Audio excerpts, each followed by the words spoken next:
buhay o kabiguan, ng ligaya o lungkot. Kaya marapat lamang na tanggapin si Jesus bilang tagapagligtas at Panginoon. At matapos yun ay panariwain ang katapatan at paglapit sa Kanya bawat araw o day by day. Ang day by day ay naglalayong umalalay sa pang-araw-araw na pamumuhay. Narito po si Kuya Ed Lapis sa mensaheng pinamagatang What to do in times of calamity.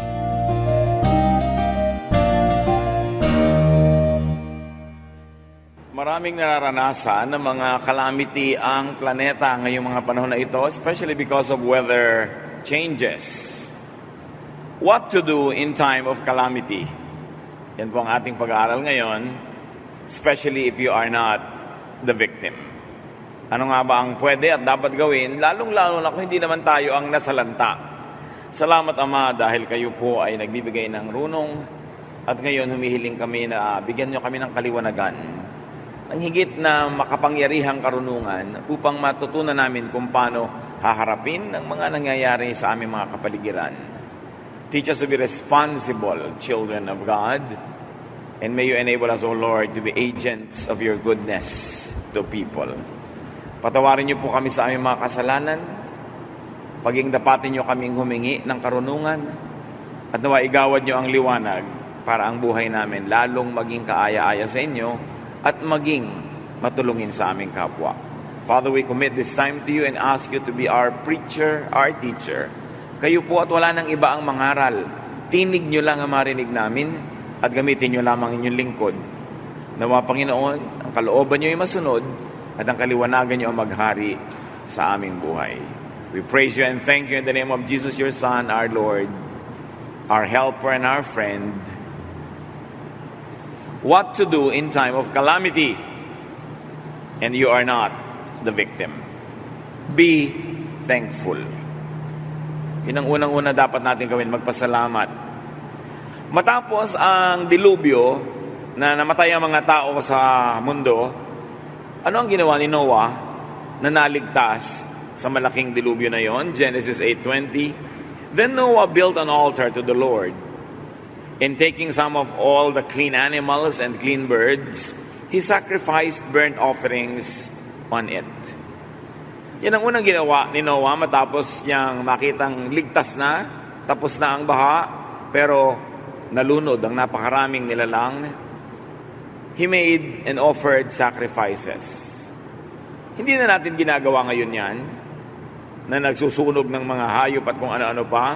But these sacrifices could still be given to God in terms of gifts to the victims.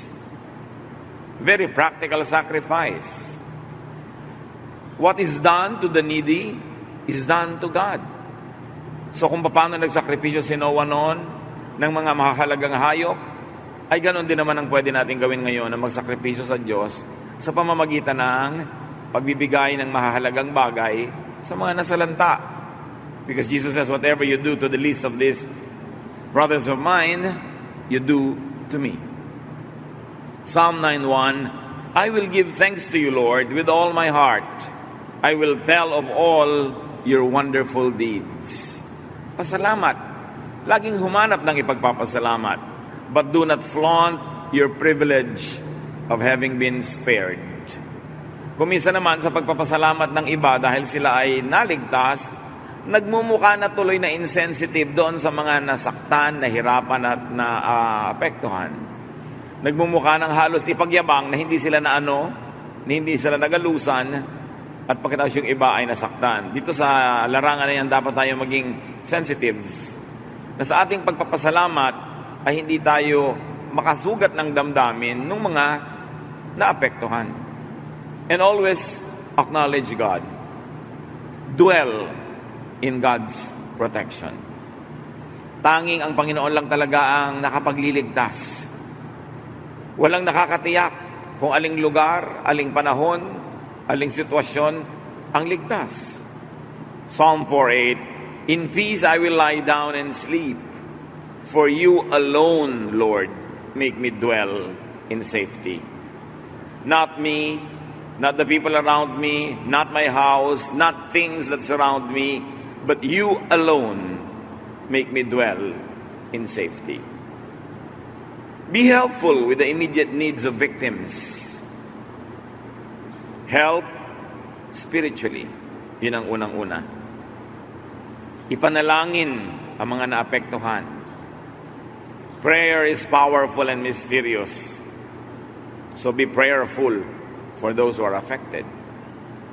Philippians 4:6, do not be anxious about anything, but in every situation, by prayer and petition, with thanksgiving, present your requests to God. Intercede for others, especially those who are affected. Pray for those who have undergone difficulty. Also help emotionally. Tumutulong ka sa spiritual na paraan at ganoon din naman sa damdamin, sa nadarama ng mga nasalanta, ng mga naapektuhan. 2 Corinthians 1, 3-4, the Father of compassion and the God of all comfort comforts us in all our troubles, so that we can comfort those in any trouble with the comfort we ourselves receive from God. Tayo do'y pinagiginhawa, pinalalakas ang katawan at ang loob ng ating Diyos para makapagpaginhawa rin tayo sa iba, para makapagpalakas din tayo ng katawan at ng loob ng iba. Abang nga pagpapalang tinatanggap natin sa Diyos ay hindi lang para sa atin. Pinasosobrahan ng Diyos ang pagpapala para ito ay paghati-hatian ng tumanggap at ng mga nasa paligid niya natatanggap sa pamamagitan ng kanyang sharing. Kaya ipinamamahagi natin ang mga pagpapalang tinatanggap at hindi sinosolo. Ano ating mga emotional help sa mga nasalanta, naapektuhan? Our presence, our visitation, tawag, text, our words, our body language, and very practically, our gifts. Siyempre, ang tao nangangailangan, napakahalaga sa kanya ang tulong ng kapwa. Lalo't sa sandaling yun na hindi niya kayang tulungan ang kanyang sarili. We also help mentally, intellectually. Tumutulong tayo spiritually, emotionally, and also intellectually. Psalm 119, 130. The unfolding of your words gives light. It gives understanding to the simple. So kung tayo makapagbabahagi ng karunungan para lalong maunawa nung naapektuhan ang kanyang kalagayan, ang nangyari sa kanya, bakit nangyari yun at kung paano niya maiiwasang maulit yun, mabuti na meron tayong karunungan na maibahagi. Help shed understanding that gives comfort, not condemnation. There is nothing that pains me more than religious people saying, ayan, pinaparusahan ng Diyos ang Pilipinas. Pinapasama nila ang imahe ng Diyos. Sasabihin nila, ayan, nagagalit ang Diyos dahil tayo'y ganito, dahil tayo'y ganon. Eh bakit naman sa Pilipinas na lang nagalit? Sinasabi ba natin yan pagka nangyayari yan sa Japan? Sinasabi ba natin yan pag nangyayari yan sa ibang bansa? Pag nangyayari sa West? Do not needlessly blame the victim. At dyan mahilig ang mga evangelical Christians at mga relihiyoso, mga prophets of doom. Ayan, dinadagukan ng Diyos ang Pilipinas. Sabi kasi nagsusuporta tayo ng ganitong bill sa gobyerno. Eh bakit naman ang daming mga ganon ding bill sa ibang bansa, hindi sila nakakaranas ng Storm Signal number 5? Gustong-gusto kasi ng mga relihiyoso, pag hindi sila nasusunod, sisihin ng Diyos at sisihin ng bayan dahil hindi sinusunod ang kagustuhan ng mga ibang mga relihiyoso.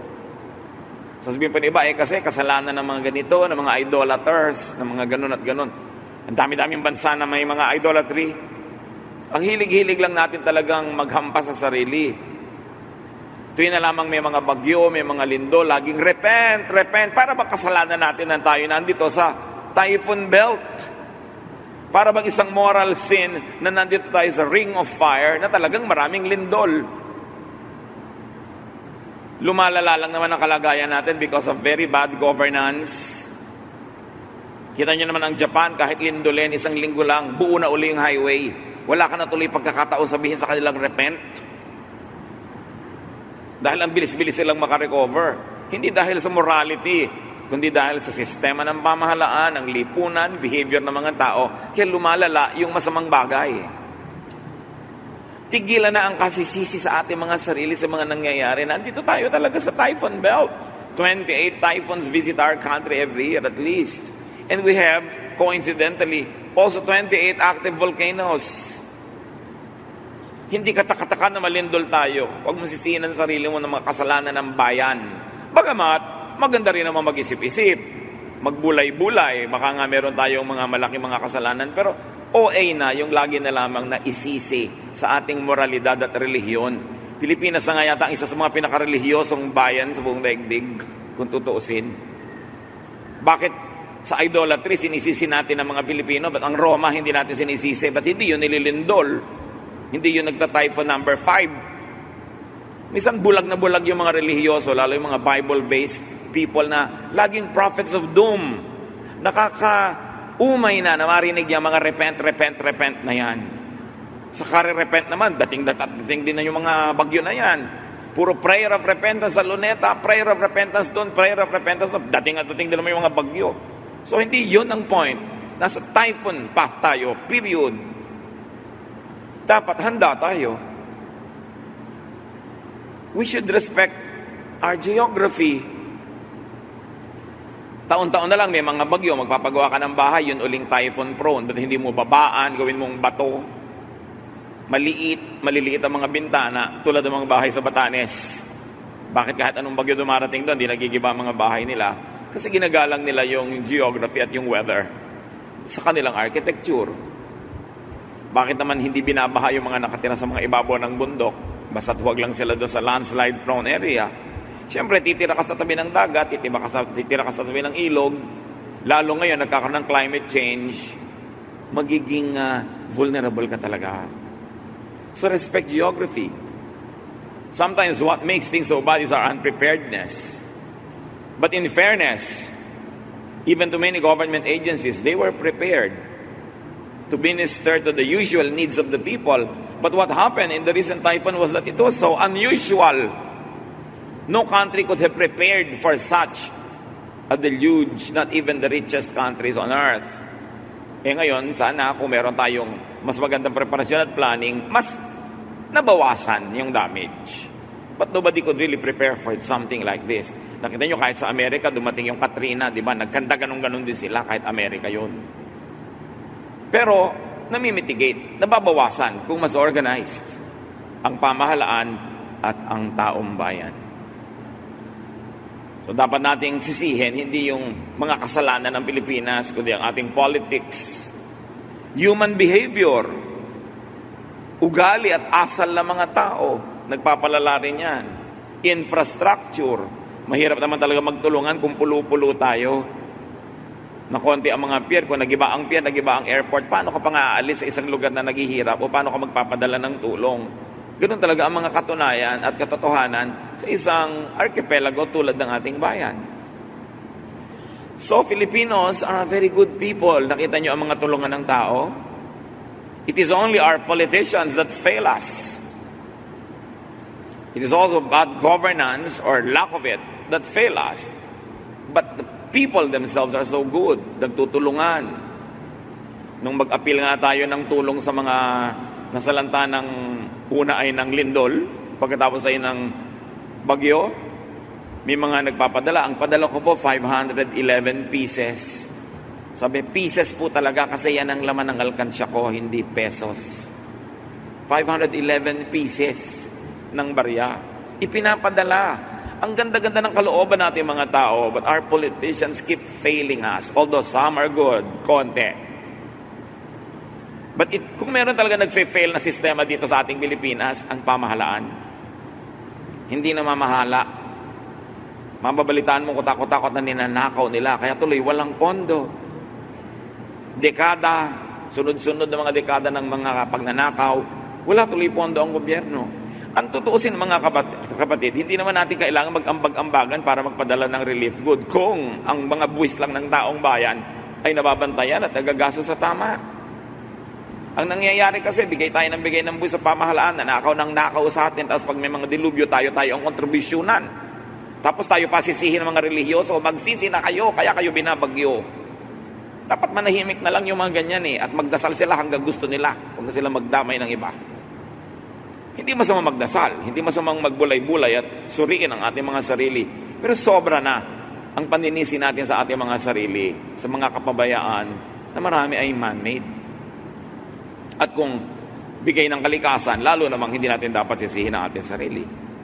Dumadagdag pa kasi sa guilt ng isang bayang nagdurusa ng yung moralizing ng mga relihiyoso. So be helpful socially. Hebrews 13, 2 and 16. Do not forget to show hospitality to strangers. Do not forget to do good and to share with others, for with such sacrifices, God is pleased. Kaya, dapat, socially speaking, we minister to the needs of society, especially of people who are affected. Kaya dali-daling kumikilos ang day-by-day cares. To bring food, relief items, hygiene packs, and to pray for them and to counsel the people. Kaya napakahalaga na tayo ay merong social concerns, social service that is ready to go anytime. Hindi pwedeng nagkaroon na ng dilubyo, doon ka pala magsisimula mag-organize dahil namatay na yung pasyente o nakarecover na bago ka makakilos.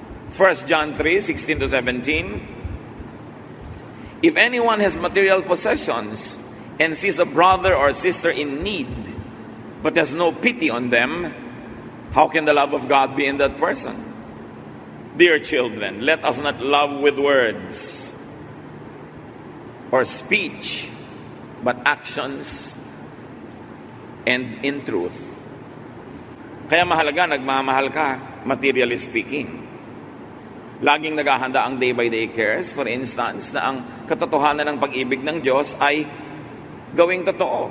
Pagka tayo nagpapakain, nutritious, nilalagyan ng mga additives na organic and delicious. Pagka may mga bagyo, pumupunta tayo sa lugar na hindi sila nakakakain and we cook the food there, serve it hot, treat them with dignity. Lalagyan mo ng mga fresh kamatis, fresh fruits, para yung tatanggap ng tulong, hindi naman lalong naawa sa sarili niya dahil tinulungan mo, tapos ang ibinigay mo, basa-basahan, luma-luma, pagkain na walang kwenta. Pag may medical mission tayo, bago maggamutan, papakainin mo na lahat ng nakapilang pasyente para kumalma ang kanilang mga katawan. At kita nyo kung paano hindi nila maisubo ang mga laman ng kutsara kasi mainit ang lugaw. Mahalaga yung serbisyong totoo sa mga tao. Service to the needy and the weak is high religion. Anong mapapala mo? Nasisihin man nasisihin, repent ng repent ang gusto mo mangyari sa tao, hindi mo naman pinaglilingkuran. Pagkatapos magbibigay ka ng relief item, yung basahan sa bahay mo. Yung makakatanggap, lalong mapapaiyak dahil na-insulto pa siya. Mahalaga pag nagbibigay tayo sa tao yung may paggalang, may dignidad, magpapakain ka, malinis. Mag-aabot ka yung hindi yung kala mo ka kung sinong Santa Claus. Pero sinasabi ng body language mo, actually, oras mo lang ngayon, pero ganyan naman tayo, lahat nangangailangan. Hindi yung condescending, hindi yung kala mo ka kung sino. Meron pa mga religious group, bago magpakain, kailangan tumanggap mo ka muna kay Jesus. Hindi naman masama yun, pero giniginaw na yung mga tao, takot-takot na haba pa ng sermon bago ka magpakain, para may condition lagi. Napakahalaga na maging mabuti sa kapwa, dahil yun ang katotohanan ng gospel. Hindi nadadaan sa doktrina, o debate, o mga kung ano-anong mga pagalingan ng turuan. Anong ginagawa mo sa kapwa? At paano mo ginagawa yon? Because when Jesus was ministering here on earth, He went about doing good, healing the sick, feeding the hungry, accepting those that are rejected by society. That is the religion of Jesus. A religion full of good works, full of love, no judgment, but just unconditional acceptance of people. We should help physically. Galatians 6:2, carry each other's burdens And in this way, you will fulfill the law of Christ. Ang ating mga medical missions, pagka tayo ay nagdadala ng mga medical missions, dala natin lahat ng gamot. Full dosage ang ibinibigay. Hindi konti-konti, hindi kapra-kapraso. Kung kailangan bigyan ng mga salamin yung mga may sira ang mata, dala-dala natin ang mga salamin. At hindi ito for AVP purposes. Every time we go out, this is how we do it. We treat people like we like to be treated ourselves if we were the victims. Kailangan yung pagpapahalaga sa dignidad ng tao. Isang dapat po nating tanggapin ngayon mga kapatid, naiiba ang klima. Hindi naman ibig sabihin ay magugunaw na ang daigdig, naiiba lang ang klima. Maraming beses nang naiba ang klima, kaya lang wala pa tayo nun, kaya hindi na i-record o hindi na itala sa history. Huwag natin i-over-spiritualize ang nangyayari lagi. Nangyayari yan, it's a physical phenomenon. Well, the world could end anytime, but don't always think of it as such. Dapat nating igalang ang kapaligiran. Stop polluting the air and the waters. Stop putting up structures on easements of rivers. Stop putting garbage in the water systems. Dahil tayo rin ang nagdurusa sa ating pagpapabaya. Isaiah 24:4-6. The earth dries up and withers. The world languishes and withers. The heavens languish with the earth. The earth is defiled by its people. They have disobeyed the laws, violated the statutes, and broken the everlasting covenant. Therefore, a curse consumes the earth. Its people must bear their guilt.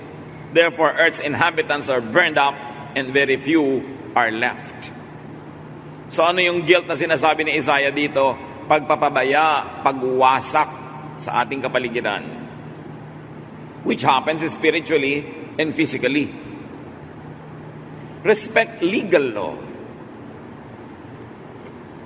Marami mga structures nagigiba kasi hindi sumusunod sa ayon sa batas. Marami mga buildings are substandard kasi pinipirmahan ng mga corrupt ng mga opisyal ng gobyerno na dapat sana chinecheck nila kung pwede na bang ipasa yun o hindi. Nagpapalusot din naman yung mga tao, sila naman ang titira. So sila din ang napapanganib pagka nagkakaroon ng mga ganyang dilubyo. Kaya dapat maging submissive tayo sa mga batas na pinag-isipan naman ng mga gumawa para sa ikabubuti ng lahat. 1 Peter 2:13-16, submit yourselves for the Lord's sake to every human authority, whether to the emperor as a supreme authority, or to governors who are sent by him to punish those who do wrong and to commend those who do right. For it is God's will that by doing good, you should silence the ignorant talk of foolish people. Live as free people, but do not use your freedom as a cover-up for evil. In other words, enjoy your freedom, but do not be licentious. Huwag maging abusado, sumunod sa mga patakaran na ikabubuti ng higit na nakararami. Huwag lang lagi nagpapalusot para sa personal mong convenience, pero ang nakararami ang siyang nagdurusa. How do you contribute to long-term solutions of crisis around? Be fruitful and productive and help others become fruitful and productive too. Paano natin pinaghahandaan ang krisis? Produce more than what you need. So that when there's a crisis, you have your needs met by your own resources and you have extra resources to contribute to others who are in need. Marami pong mga tao kung mapamuhay, masyadong burara, masyadong bulagsak, na para bang walang darating na dilubyo sa buhay nila na mangangailangan sila ng extra resources. Na parang hindi pwedeng dumating yung time na magkasakit sila na kailangan nila ng gamot. O kaya ay magkaroon sila na maimbalido sila o maapektuhan ang kalusugan na hindi sila makapaghanap buhay ng ilang araw o ilang buwan. Dapat meron ka namang nakatago para mailabas mo sa oras ng pangangailangan. Break the cycle of poverty. Kaya rin naman sobrang naapektuhan tayo dahil sa sobrang hirap ng marami natin mga kababayan, because poverty makes people very vulnerable and weak. Kaya kalaban nating lahat dapat ang poverty. Tinuturing natin na kalaban nating lahat ang corruption in government and in all other places. Kalaban nating lahat yung degradation of the environment. Pag may nagkuhagis ang basura sa ilog, kalaban mo ang ginagawa niya. Huwag ka lang magkibit balikat dahil apektado ka pag bumara ang mga ilog. Pag kami mga nagtatayo ng mga factory na nilalaso ng hangin, kalaban mo ang ginagawa ng factory na yon. At manindigan ka, huwag ka lang magsawalang bahala. Yung mga umuubos sa mga black sand, sa mga coast ng Ilocos, kalaban nyo ng buong Pilipinas. Minsan lamang nilang huhukayin yung mga black sand, i-export sa murang halaga. Forever, wala nang sand. Alam nyo sa Ilocos ngayon, maraming mga beaches ang nalulunod ang mga bata. Dahil dati may mga black sand, makakalakad ka hanggang kay layo-layo na hindi ka lumulubog. Tapos bigla ka nilang lulubog dahil uka na pala dahil kinuha na ng mga black sand miners. Ine-export sa Japan. Kumikita yung munisipyo, mga konting mga municipal fee. Pero milyon, baka bilyong taon bago nabuo yung mga sand na yon. Paano mo ibabalik? Nawawala sa konting halaga. Sa Angat River, nung araw, kaya sarap-sarap maglakad sa tabing ilog. Ngayon, wala nang ilog, puro putik, kasi kinuha na ng mga buhangin. Yung natitirang bato, nung maubos ang buhangin, dinurog lahat, ginawa pa rin graba. Tayo ang nagdurusa. Ang nagdurusa ang taong bayan. Sino yung yumaman? Yung mga konting-konting kapitalista. Ang dami mga bundok natin. For a long time, we were the world's #1 exporter of logs. In the 60s, in the 70s, after the war, tayo ang laging #1 exporter of logs. Sinong yumaman? Konting-konting loggers. Taon-taon, ting-uulan, bumabaha, nagla-landslide. Sino nagdurusa? Ang buong bayan. Naaapektahan ba yung kumalbo sa mga bundok? Hindi, kasi nakatira sila sa mga mansion nila sa iba't ibang lugar sa mundo. Dapat na ang mga Pilipinong gumising at malaman natin kung sino talaga ang kalaban natin. Yung mga nag-ahari-harian ng mga tao na nagsasamantala sa ating kalikasan, lumulus tayo ng ating mga buwis, nagpapasasa at nagpapasarap. At kung may mga ganyang dilubyo, para yung photo opportunity at epal sa konting barya na itinutulong nila sa mga tao, it's time that we should wake up as a nation and stop putting into positions people who continuously steal from us. Tapos tayo ang ambag-ambagan, which is very good. At least we have each other. Nagtutulungan tayo. Pero actually, kung matino lang ang pamahalaan, hindi kailangan yun Nagdati ka na nga ang dami-dami mga relief goods, hindi pa rin makarating sa tao kung ano yung pumipigil doon. We should stop these people from messing our lives. Dapat tayo naninindigan sa katotohanan at sa tama. Sa long term. Romans 12:13, share with the Lord's people who are in need. Practice hospitality. Especially in times of crisis and emergency, do not take advantage. Mahiya naman yung mga sa nag-iba ng mga lugar, ang mahal-mahal ngayon ng yero, ang mahal-mahal ng plywood, biglang naging black market ang mga construction materials. Yung ba namang tindahan mo, nire-raid ng mga tao nagugutom, mamamaril ka pa. Hayaan mo na lang, makaka-recover ka rin. Merong mga bayani, may mga bayani sa ating mga lugar na nangyari yan, yung mga tindahan nila, binuksan na lang at talagang ipinamigay sa tao ang mga paninda. Pinapila ng maayos, binigyan ng tigi-tigi isang piraso, nagkaroon lahat. At kahit nangyari ang mga yanong araw pa, may mga ganon, hanggang ngayon, yung mga tindahan na yon, tinatangkilik ng mga tao. Kahit may malaki silang kompetisyon against Manila-based companies, patuloy na tinatangkilik yung mga maliliit na mga hometown stores na naging mabuti sa mga mamamayan sa panahon ng crisis. We've got to change our social ways of dealing with crisis. Kaya kahanga-hanga kuminsan ang disiplina ng mga Hapon. Alam nyo, nung nagkaroon ng mga tsunami sa kanila, di dapat panic buying. No, ang mga tao behave. Bumibili sila ng very basic, konti lang na kailangan nila para may iba may mabili pa rin. Nakapila sila sa kahera, biglang nawala ng power at hindi pwedeng makompute ang binibili nila. Alam niyo ang ginawa ng mga tao? Isinole doon sa mga shelves. Maayos na ibinalik yung mga bibilin sana nila pero hindi ma-process ng kaha. Matitino. May disiplina ang mga tao. Noong maraming na-stranded dahil sa tsunami na yan, ang ginawa ng mga malalaking hotel sa mga cities sa Japan, Binuksan ang mga hotel nila, kinupkup lahat ng taong hindi makauwi sa kanilang mga probinsya at pinakain pa dun sa hotels. Pero siyempre, nangyayari lang yon kasi yung mga tao naman behaved, hindi nag-aabuso. Kung bubuksan mo, tas aabusuhin ka, magdadala pa ng mga ibang hindi rin naman biktima, iuwi pa yung chandelier, talagang magsasara ka nga, di ba? So lahat tayo may pananagutan. Marami namang gustong gumawa ng mabuti, kaya lang hindi gumagawa ng mabuti dahil natatakot maabuso. So meron tayong pananagutan na baguhin ang ating lipunan. Contribute to the strengthening of society's moral and spiritual fabric, social institutions, and support systems long before disaster strikes. Mahirap ba namang isipin na ang dami natin mga pulo-pulo, bakit hindi lahat ng mga relief goods i-distribute sa mga pulo-pulo na yan para pag merong disaster, nandun na. Hindi mo na dadalhin pa mula sa malayo. Lagi na lang tayong ang mga kalsada na tumbahan ng mga puno pagka may mga typhoon, pag may mga dilubyo, kung kailan pa naman dapat umandar ang mga ambulansya, mga bombero at ang mga relief workers. Bakit hindi tayo maggawa ng ordinansa na huwag maglagay ng mga puno 10 or 20 meters away from roads?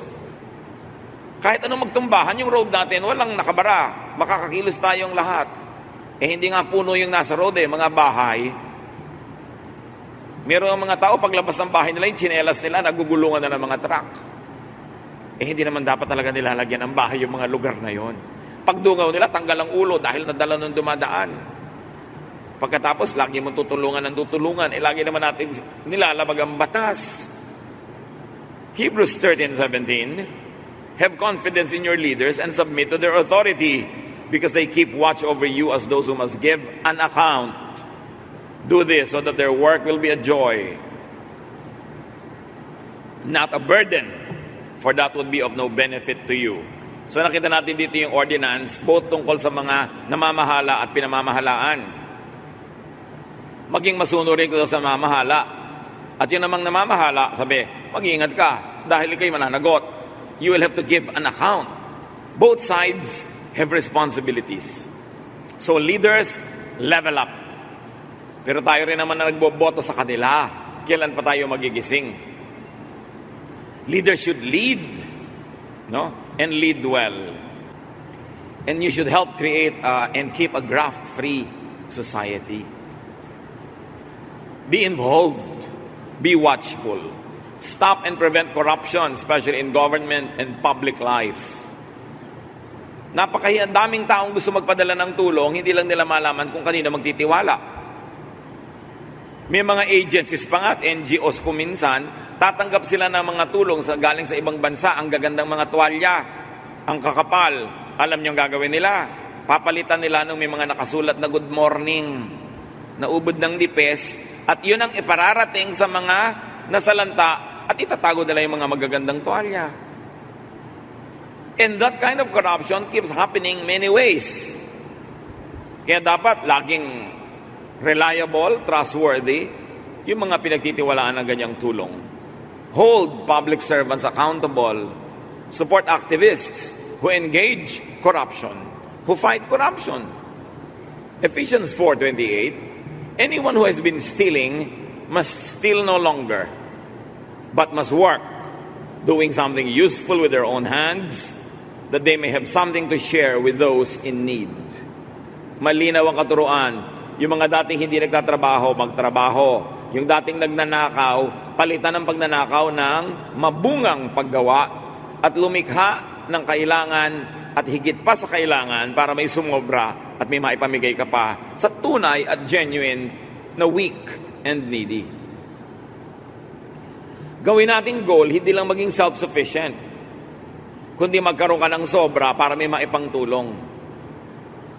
Yan naman ang mga responsible members ng family natin di ba? Sinisikap nila magsubi, magtabi, kasi parang na-force na nila, naku, itong kapatid ko na ito, nag-asawa ng wala sa lugar, mamaya magkakasakit ang anak nito, magpapa-hospital. Anong gagawin? Tatakbo kay kapatid? So si kapatid na responsable, trabaho ng trabaho para pag nahingan, may maibigay. Dapat goal ng lahat na maging self-sufficient at maging more than self-sufficient. That you are a part of the solution and not a problem. So be more part of the solution and less part of the problem. Take care of yourself so that you can take care of others. Prepare yourself for disasters because they can come. Sa halip na ubusin lahat ng pera sa isang birthday party, itabi mo muna. Pag meron ka ng sufficient savings, na kung biglang may magkasakit, may ipampapa-hospital ka, may biglang nangyari, meron kang maitutugon, pag meron ka ng sapat na ganung na save, at saka ka na magsimulang mag-party man lang. Huwag yung walang-wala ka, ipangungutang mo pa para ka lang mag-party. Kaya tuloy pag dumating ang pangangailangan, para kang manok na walang ulo, takbo dito, takbo doon, litong-lito. Kasi wala man lang itinabi. Ipinangungutang pa yung mga kaartihan sa buhay. We should have enough savings to tide us through. Halimbawa, isa kang empleyado. Sikapin naman na magkaroon ka ng savings kung nawalan ka ng trabaho, in the next full month, kakain ka pa. At makakabayad ka pa ng bills mo para may isang buwan ka naman na palugit para maghanap ng susunod mong trabaho. Hindi yung pag nawalan ngayon, bukas wala nang kakainin. Well, meron talagang mga ganon ang kalagayan at hindi maiwasan dahil sukul na sukul sila. Pero meron naman, may chance naman sana kung nagsisave lang. Kung hindi lang bulagsak at inuuna yung mga luho sa buhay, yun ang mga dapat na managot.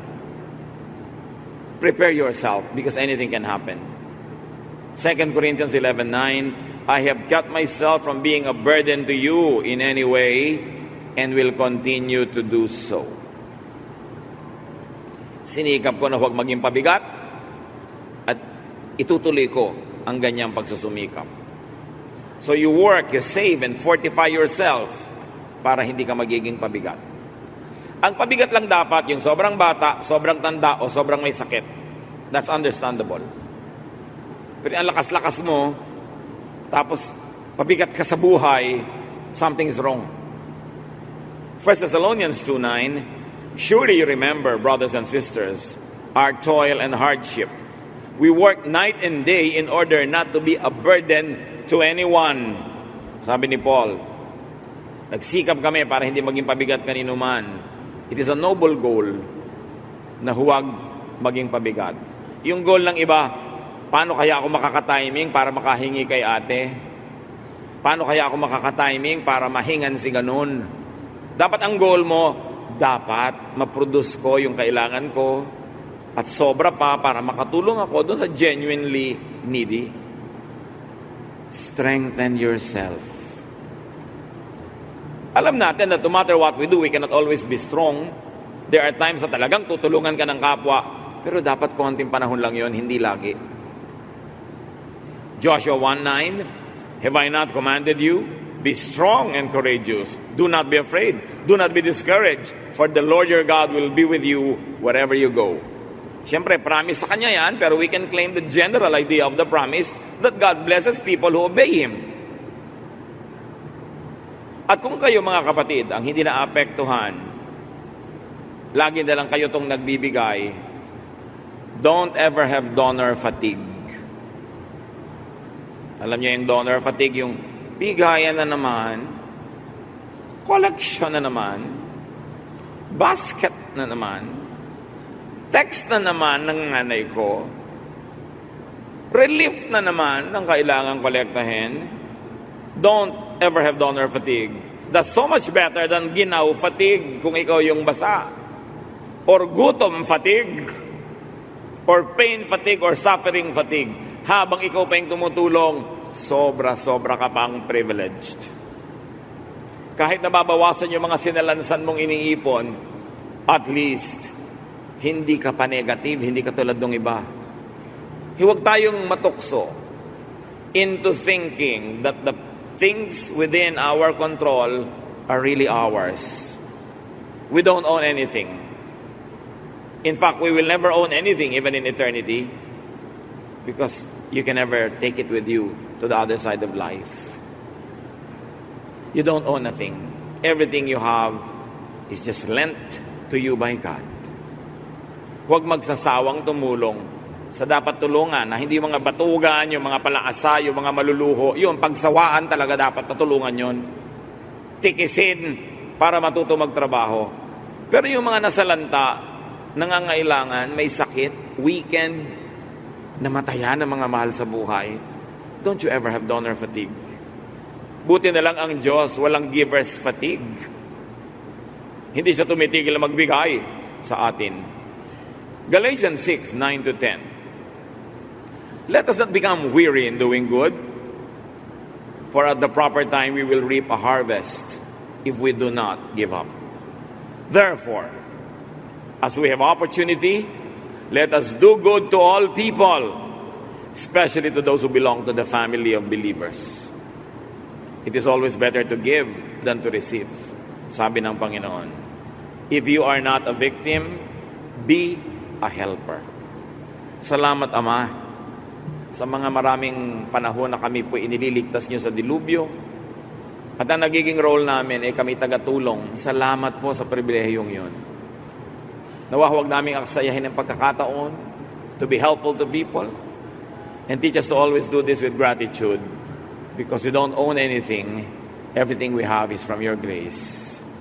Teach us how to be kinder, gentler, more generous to those in need. Pagbulay-bulayan natin mga kapatid, at nawa pagpalain tayo ng Panginoon, bigyan tayo ng mapagmahal na puso, pagpalain tayo ng maraming sobra-sobrang blessing para marami tayong may share sa ating kapwa.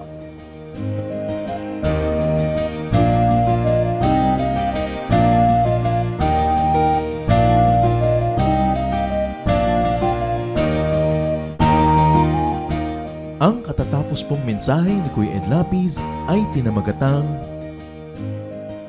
What to do in times of calamity.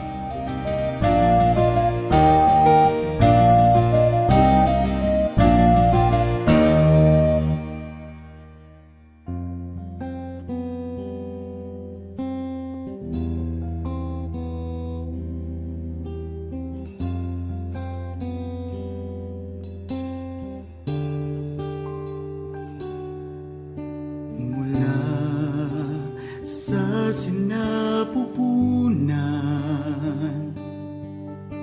ako'y iyong kilala. Wala na ngang iba, sa inyo'y hihigit pa. Panginoon, tapat, dakila ka.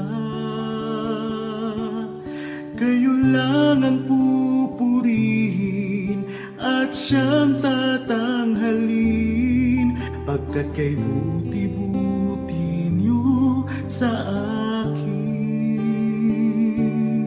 Ang pag-ibig na sadyang kay ganda, mga pangako niyo'y gabay sa aking daan. Walang makapapantay sa anak ninyong alay. Ang pag-ibig niyo'y sapat kailan pa man.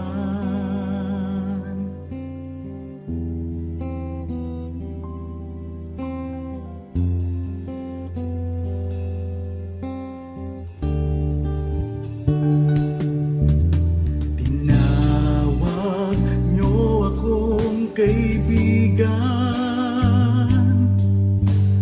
kahit na ako ay pariwara. Sagat sa labisan inyong pagmamahal, sa tupang sa kawan na nawala.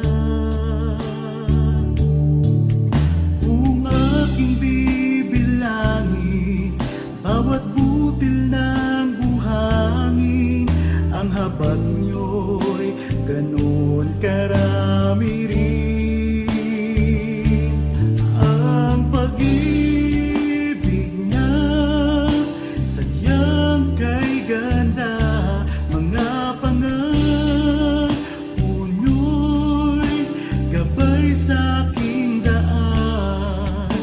Walang makapapantay sa anak na inyong alay. Ang pag-ibig niyo'y sapat kay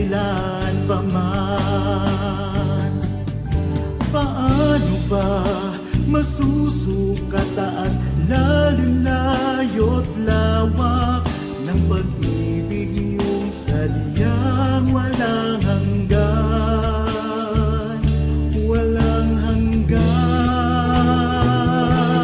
Ang pag-ibig na sadyang kay ganda, mga pangako nyo'y gabay sa aking daan.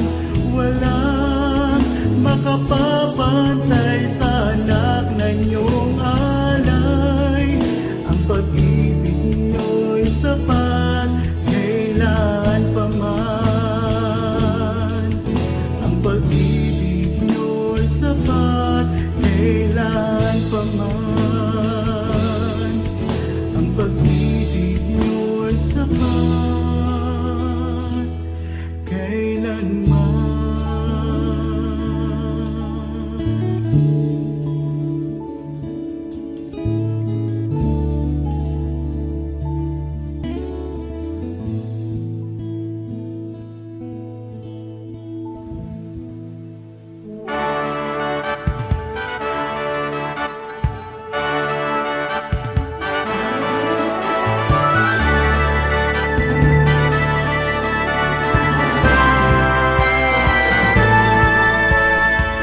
Ang iyong hirang dala, ang iyong ngalan, taglay ang ligaya ng kaligtasan.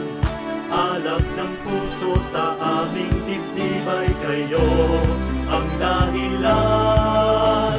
Uktawin ang nahihimbing na damdamin, isingin ang aming yaring isipan. Tangang lakas ay gawin niyong alipin sa inyo ang pagsamba. Pagsamba, dalisay na pagsamba sa dakilang ngalan niya. Halina sa pagsamba.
patawad ko kaya'y ilalaan.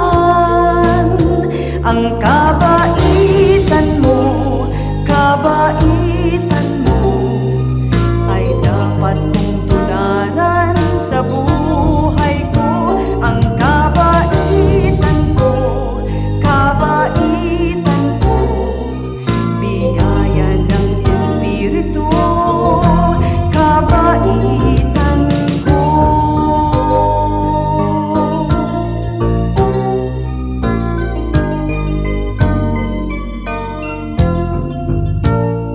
Kung nagkamalit, nagkasala man, ang patawad mo'y laging nakalaan.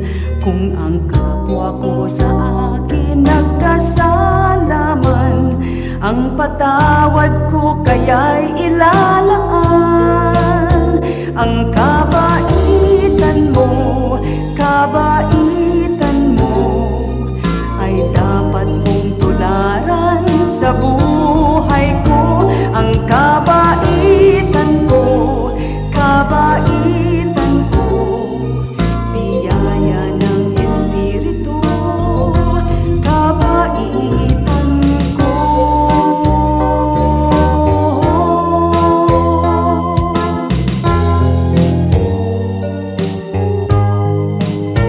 Ang kabaitan mo, kabaitan mo, ay dapat kong tularan sa buhay ko. Ang kabaitan ko, kabaitan ko, biyaya ng Espiritu, kabaitan ko.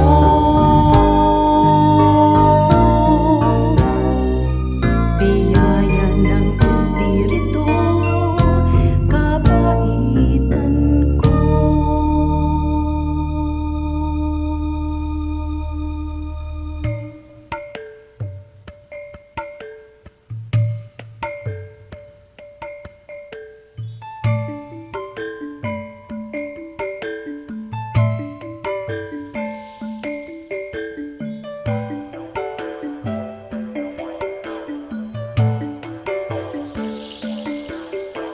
Sa aking paglalakbay sa buhay na ito, may isang bagay sa puso'y aking natanto.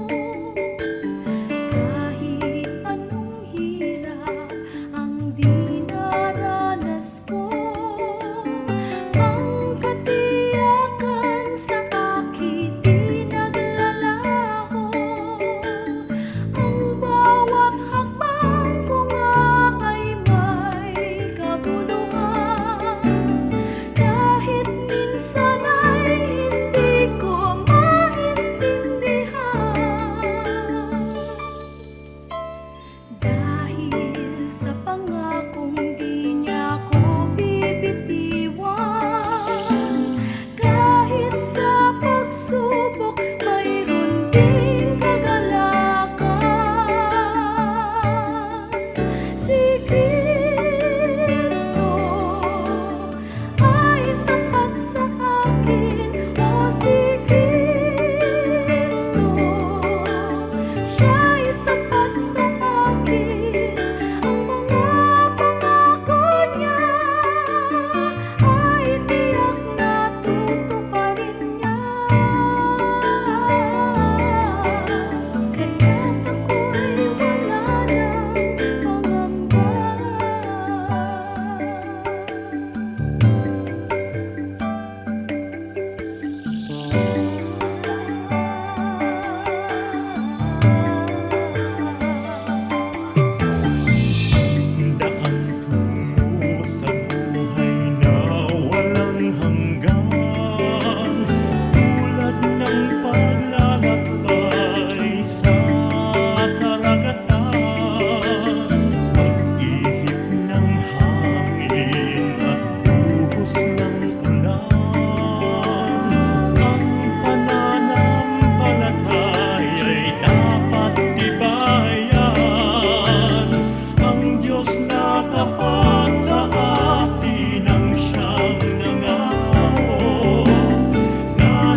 Oras na po para pansamantalang magpaalam ang programang Day by Day. Tayo po'y magsama-sama tuwing ika-6 hanggang ika-7 ng umaga, araw-araw.